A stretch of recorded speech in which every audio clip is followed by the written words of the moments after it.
Olá, bom dia, boa tarde, boa noite, boa madrugada. Para você que não me conhece, eu me chamo Roberto Figueiredo.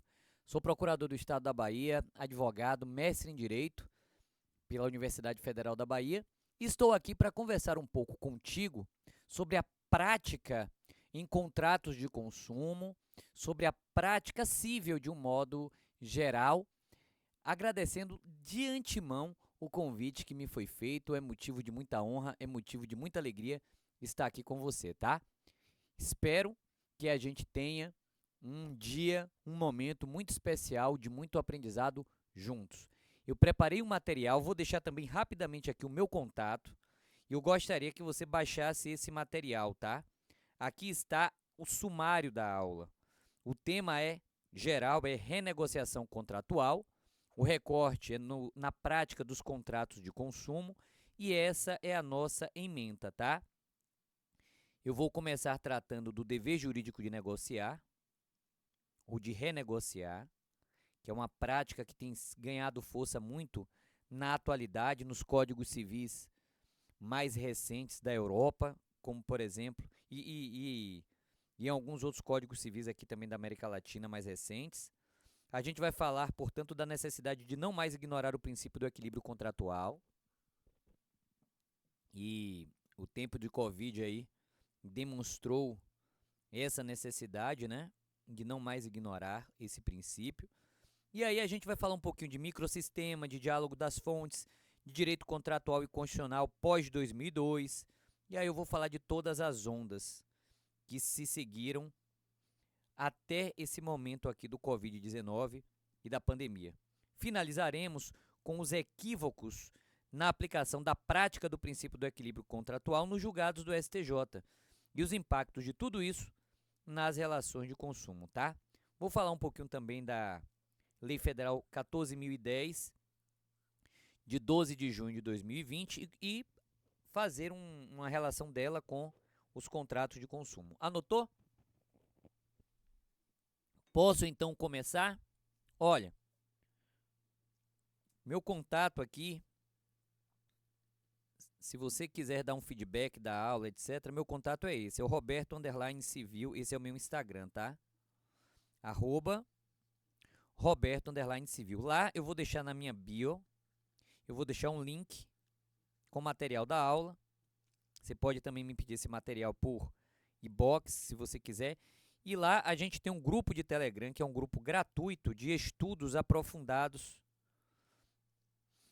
onde eu mando para vocês com frequência, diariamente, vídeos e material de estudo. Lá não tem propaganda, lá não tem venda de curso, não tem nada disso. Lá você recebe material e é um grupo de estudos onde só eu mando. É um grupo de transmissão de materiais como vídeos, como artigos científicos, como questões de prova para você se aprofundar em direito civil. Só eu falo lá, só eu mando esse material. Grupo de estudos aprofundados em direito civil, gratuito lá no nosso canal do Telegram, tá bom?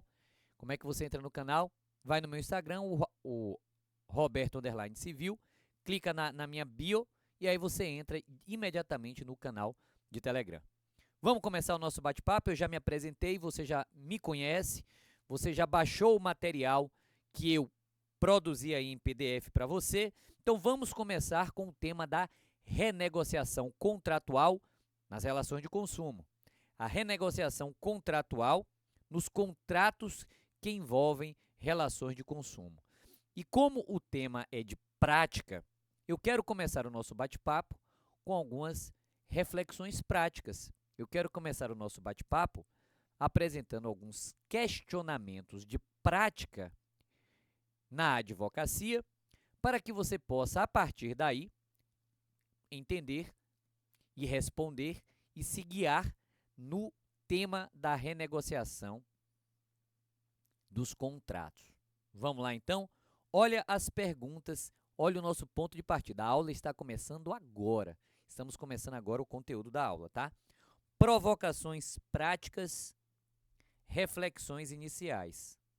Provocações práticas e reflexões iniciais. Já dedicamos aí os 5 minutos da apresentação do professor, do material, da organização.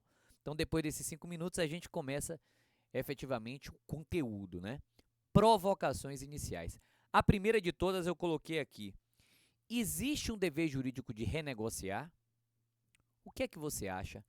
Há ou não há um dever jurídico de renegociação? Na sua opinião, existe esse dever jurídico? Ou, na sua opinião, não existe esse dever jurídico? O que é que você acha? Há ou não há? Tem ou não tem? Existe ou não existe esse dever jurídico de renegociar? O que é que você acha? Essa é uma pergunta importante, né? E aí, há ou não há? Olha, a primeira resposta a ser dada a essa pergunta é uma resposta afirmativa. E isso decorre de uma leitura do sistema jurídico e não de um artigo jurídico em particular. Isso decorre de um sistema jurídico. Aliás, os códigos civis mundiais mais recentes possuem artigos expressos sobre o dever jurídico de renegociar, como, por exemplo, o Código Civil romeno, que tem menos de 10 anos, o Código Civil argentino, o Código Civil do Peru. Alguns códigos civis europeus já possuem artigos expressos. E ainda que não houvesse, o dever de renegociar, ele brota no sistema jurídico, da ideia de lealdade, da ideia de boa-fé, da ideia de transparência, da ideia de colaboração jurídica. Tudo isso constitui fundamentos jurídicos que desembocam no dever jurídico de renegociar.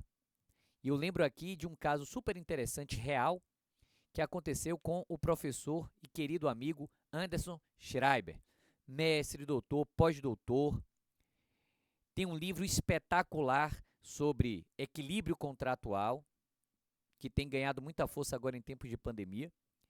E o Anderson, ele passou em primeiro lugar no concurso disputadíssimo de professor titular da Universidade Federal do Rio de Janeiro. E nesse concurso, o professor Anderson Schreiber, ele tinha que fazer uma apresentação, escolher um tema e desenvolver esse tema. E sabe qual foi o tema que o professor Anderson Schreiber elegeu? Dever jurídico de renegociar. Esse foi o tema que o professor escolheu. E olha que curioso aqui. Quando ele elegeu esse tema, muitos professores daquela universidade, muitos colegas dele disseram: Anderson, esse é um tema muito ousado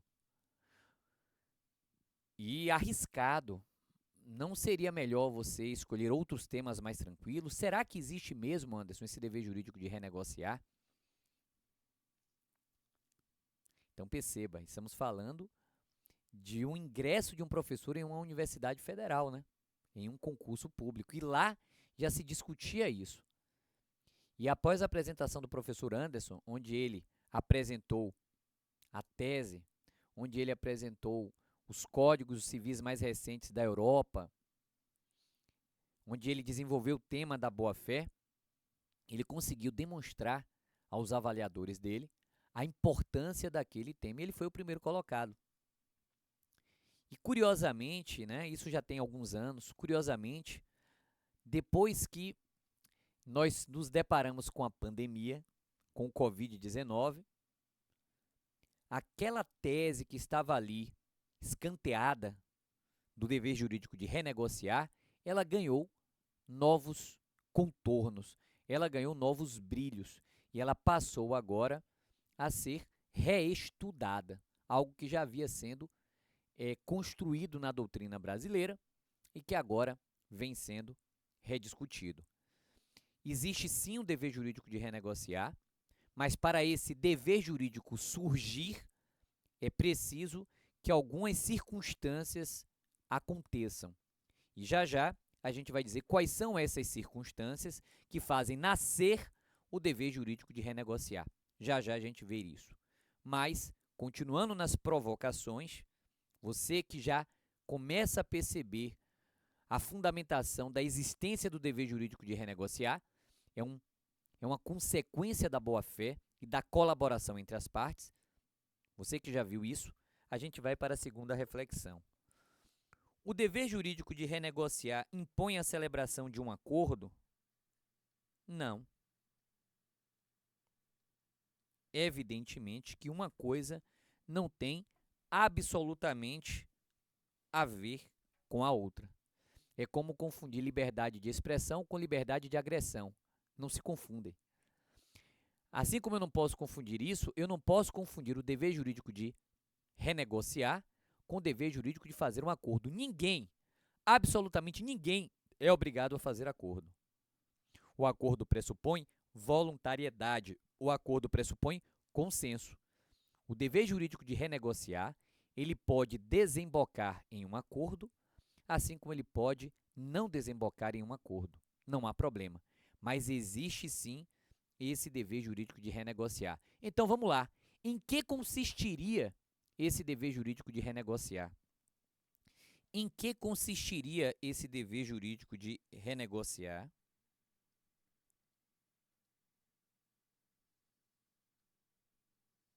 E quando, na verdade aqui é quando, tá? Este dever jurídico surgiria. Bom, o dever jurídico de renegociar, ele consiste em comunicar imediatamente à contraparte um fato novo, suscitar a negociação, de um lado, e a outra parte analisar a proposta com seriedade.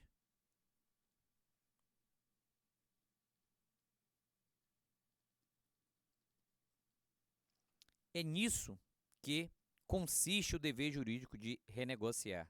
Comunicar imediatamente, suscitar a negociação e apresentar uma proposta séria. E quando esse dever jurídico de renegociar, ele aconteceria? Quando, né? Quando?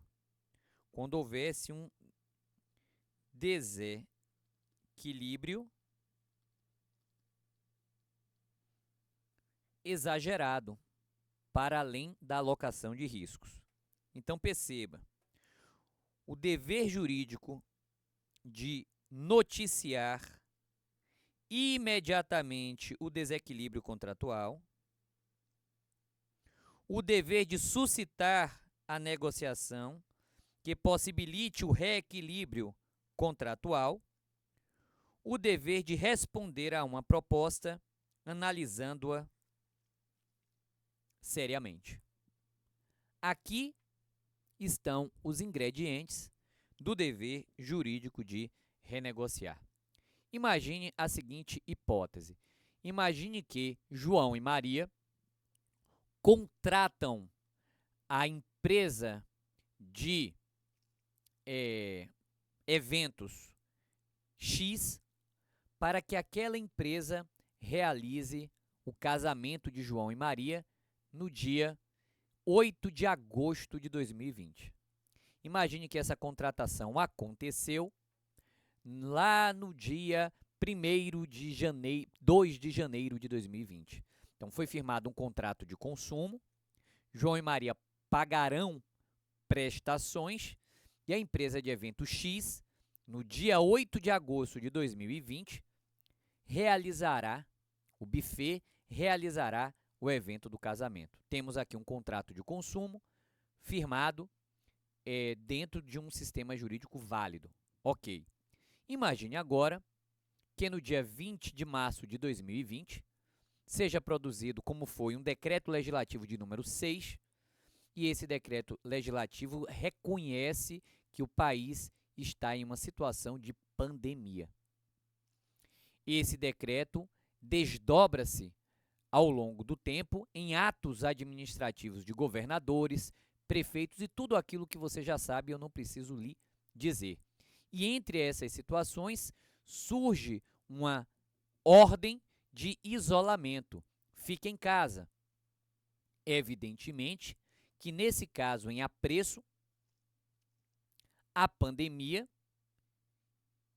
impacta, interfere concretamente naquele contrato celebrado entre João e Maria e a empresa de eventos. E por que interfere? Porque eles não sabem dizer, João e Maria, não sabem dizer se efetivamente no dia 8 de agosto será possível realizar aquele casamento. Eles não sabem dizer isso. Eles não têm como prever o desdobramento desse efeito. E é um fato novo, um fato superveniente. Confere comigo? Por outro lado, nós não sabemos mais como ficará a empresa de eventos. Será que ela vai falir? Será que ela vai se manter? Será que ela vai sobreviver a essa circunstância? Bom, aqui nós temos todos os ingredientes para que o dever jurídico de renegociar aconteça. E o que acontece com aquele advogado na prática forense que desconhece do dever jurídico de renegociar? O que aconteceria na prática? Na prática, às vezes, as partes contratantes não se comunicam, não conversam sobre esse assunto. O João e a Maria ficam calados lá, aguardando o casamento. E quando chega lá no casamento, tem algumas decepções, tem algumas frustrações. Às vezes vão parar na justiça sem sequer comunicar à parte adversária. E às vezes a parte adversária que tinha condição de prestar aquele serviço naquele dia, diante daquela petição inicial e conversando com o advogado acaba dizendo, olha, vamos suscitar aqui a tese do caso fortuito da força maior. Às vezes, sequer seria necessária suscitar aquela tese. Às vezes o contratado, na cabeça dele, tinha condição de prestar o serviço no dia 8 de agosto, de alguma maneira. Mas, diante da hipótese, conversando lá com o advogado dele na prática do contrato de consumo, às vezes o advogado vai lá e diz, olha, você não tem responsabilidade porque isso é uma hipótese de caso fortuito. Será? Bom, como é que a gente poderia pensar na nossa prática a renegociação contratual nesse contrato de relação de consumo à luz do dever jurídico de renegociar? Surgido o decreto legislativo lá em março, desde lá de março, seria em tese possível que tanto a empresa de evento X contratada quanto João e Maria contratantes, tanto faz um ou outro, pudessem, ou melhor, devessem notificar extrajudicialmente a contraparte, notificar a outra parte, encaminhar à parte contrária um comunicado e nesse comunicado dizer o seguinte: considerando esse fato novo, imprevisível ou extraordinário, considerando esse fato novo, eu estou lhe notificando para que você esclareça se você tem condição de continuar cumprindo o contrato. E na hipótese negativa, que você venha renegociar esse contrato comigo. Perceba, eu noticiei imediatamente a situação, de um lado, e eu suscitei imediatamente uma negociação do outro lado. Confere? Não precisei do Poder Judiciário para isso, e certamente esse será o melhor caminho para solucionar aquela dúvida, que pode virar um conflito jurídico. Faz sentido para você? Pois bem, então João e Maria poderiam dizer o seguinte: olha, nós estamos notificando você porque nós não queremos mais o casamento no dia 8 de agosto. Aliás, nós não queremos mais nos casar. Ou nós queremos mudar a data do casamento para 8 de agosto de 2021, ou 3 de outubro de 2020, ou qualquer outra data. Isso é uma renegociação. E nesse momento, seria possível fazer um aditivo contratual, seria possível fazer um distrato, ou também haveria uma possibilidade das partes não chegarem a acordo nenhum. E não chegando as partes a acordo nenhum, você poderia ter um litígio sem nenhum tipo de problema. Nesse litígio, a análise giraria em torno do princípio do equilíbrio contratual, da base negocial. Já já eu falo dele. De um lado, portanto, você tem um contratante com o dever jurídico de comunicar imediatamente e suscitar a renegociação. Do outro lado, do mesmo modo, você terá um contratado que tem o dever jurídico de analisar respeitosamente e com seriedade a proposta que foi feita, e além disso, apresentar uma resposta, que pode ser uma aceitação, pode ser uma contraproposta, uma nova proposta, ou pode ser uma recusa, desde que seriamente fundamentada, desde que razoavelmente fundamentada. Então, a gente começa o nosso papo sobre o tema do dever jurídico de renegociar dentro dessa perspectiva. E aí eu avanço um pouquinho mais e deixo aqui para você esse texto que eu gostaria que nós lêssemos juntos. O dever jurídico de negociar decorre da necessidade de não mais ignorar o princípio do equilíbrio contratual. E a pandemia do Covid-19, como fato social relevante, acabou fomentando o descortinamento deste relevante tema no Brasil. O que é que eu quero dizer a você com isto? O que é que eu quero lhe dizer com isto? Quando o Código Civil brasileiro foi produzido, 3 novos princípios sociais surgiram na teoria geral dos contratos: o princípio da função social, o princípio da boa-fé objetiva e o princípio do equilíbrio contratual. Curiosamente, a doutrina desenvolveu muito os 2 primeiros princípios e desenvolveu muito pouco o princípio do equilíbrio contratual. E a prova disso está em qualquer livro de direito civil que você abra. Qualquer livro de direito civil, manual, curso, tratado, qualquer livro de direito civil que você venha a abrir, na parte dos princípios contratuais, você vai constatar isso. Quando se fala de função social do contrato, a doutrina desenvolve uma grande quantidade de argumentações, de teses, de ideias sobre a função social do contrato, que, aliás, de maneira inédita no mundo, foi positivada no Código Civil brasileiro. Na Itália, você não tem positivação da função social, muito menos na Alemanha, muito menos nos códigos civis mundiais.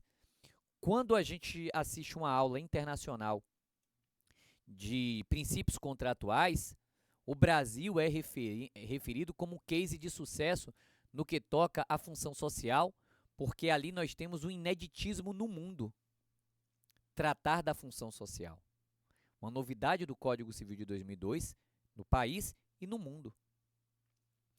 E você verifica um desenvolvimento doutrinário muito potente no Brasil sobre o princípio da função social do contrato, que está lá no artigo 421 do Código Civil. O artigo 421 do Código Civil afirma: a liberdade contratual será exercida nos limites da função social do contrato. Ou melhor, a liberdade contratual será exercida em razão da função social do contrato. Então, isso é muito claro. Ao lado disso, já no 422 do Código Civil, está muito clara também a ideia da boa-fé objetiva. O 422 do Código Civil diz: as partes devem ter, durante e depois da execução do contrato, probidade e boa-fé. E a doutrina desenvolve muito bem a ideia da boa-fé. Curiosamente, quando nós chegamos aqui no terceiro e último princípio contratual, que nada mais é do que o princípio do equilíbrio contratual, que alguns vão chamar de equivalência material,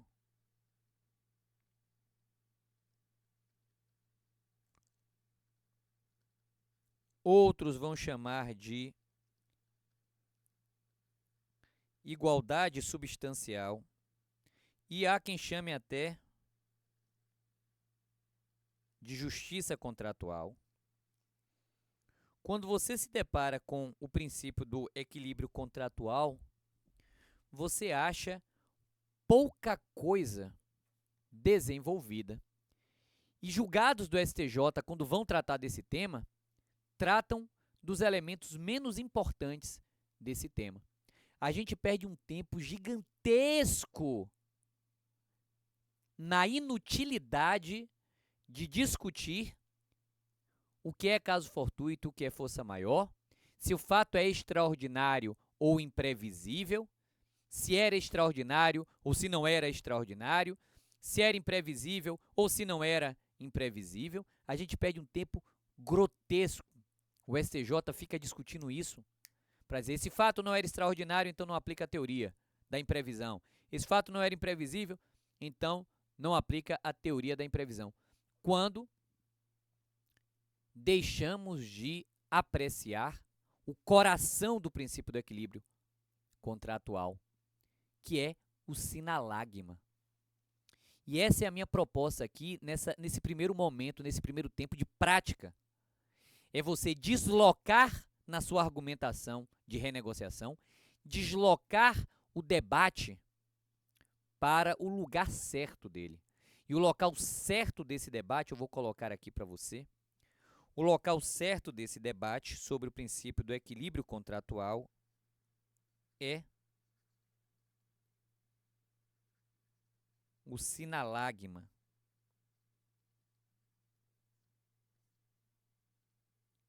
Esse é o lugar correto. Este é o local adequado. Essa é a proposta. Desloque na prática forense o debate para o sinalagma. O sinalagma diz respeito à relação jurídica interna econômica entre a prestação de um lado e a contraprestação do outro. O sinalagma diz respeito a uma análise da base objetiva econômica interna do contrato. Vou repetir, da base objetiva econômica interna do contrato. Da relação direta e imediata entre a prestação e a contraprestação. O sinalagma, portanto, ele está intimamente ligado à base econômica interna do contrato, a relação jurídica da prestação de um lado versus a contraprestação do outro lado. É disso que se trata. E qual é a consequência jurídica que extraímos desse probleminha aí do sinalagma? A consequência jurídica é muito simples. Se esse desequilíbrio for um desequilíbrio natural, decorrente da alocação de riscos natural daquele contrato, então o contrato tem que ser mantido. Não fará sentido, porque isso envolve o próprio risco do negócio. Então o contrato fica mantido. Agora, por outro lado, se esse desequilíbrio transborda aquela alocação de riscos que é natural a qualquer contrato, então, nesse segundo caso, eu tenho que rever o contrato. Trocando em miúdos, a análise do sinalagma é o ponto de partida da análise do equilíbrio ou desequilíbrio contratual. E isso vai gerar como consequência 3 possibilidades. Possibilidade de número 1, manutenção do contrato. Possibilidade número 2, revisão do contrato. Possibilidade de número 3, extinção do contrato. Logo, se esse sinalagma estiver agredido, se esse sinalagma estiver rompido, a consequência jurídica será ou não, né? Se não tiver rompido, a manutenção do contrato. Se estiver rompido parcialmente, mas ainda for possível aproveitar, a revisão do contrato. Se ele for inexequível, a extinção. Temos aqui, portanto, de maneira prática, a clareza que você precisava ter para darmos o primeiro passo seguro no tema da renegociação. A partir da visão sobre o dever jurídico de renegociar e como ele se implementa na prática forense, e a partir do fundamento do equilíbrio ou desequilíbrio contratual que vai lhe dar manutenção, extinção ou revisão do contrato, é que a gente pode seguir o nosso caminho. E seguiremos no bloco seguinte, tá bom? Muito obrigado pelo seu carinho e respeito. Encerramos agora o primeiro bloco e daqui a pouco a gente volta para dar sequência às nossas reflexões. Estou esperando você.